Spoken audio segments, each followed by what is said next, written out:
4 பேரு 4 விதமா பேசி கேள்விப்பட்டிருப்போம். அப்படி தமிழகத்தில் பிரபலங்கள் 4 பேர் பேசியதை தற்போது பார்க்கலாம்.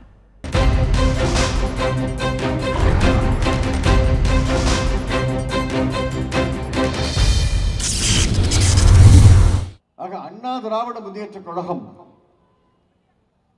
இந்த பாரதிய ஜனதா கட்சி இந்த விஷ விருட்சம் வளருவதற்கு அது துணையாக போகிறது என்றால் இதைவிட திராவிட இயக்கத்துக்கு செய்யக்கூடிய மிகப்பெரிய துரோகம் இருக்க முடியாது. அந்த துரோகத்தை தான் இன்றைய அண்ணா திராவிட முன்னேற்ற கழக தலைவர் முதலமைச்சர் பழனிசாமி அவர்களும் துணை முதலமைச்சர் OPS அவர்களும் செய்கிறார்கள்.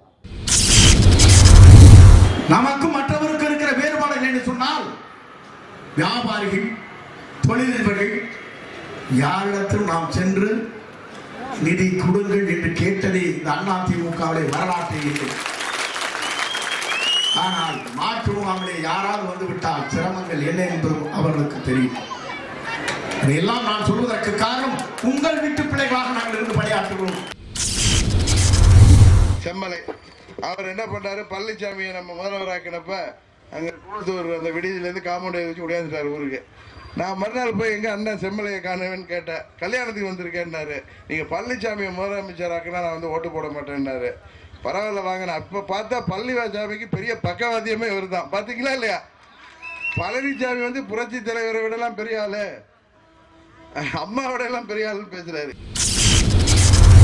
அடுத்து விஜயகாந்த் எங்கிட்ட நம்ம கூட வந்து சேர்ந்துருவாருன்னு சொல்லிட்டு பாவம் அவர் காலை பிடிச்சி கையை பிடிச்சி அமுக்குறாரு.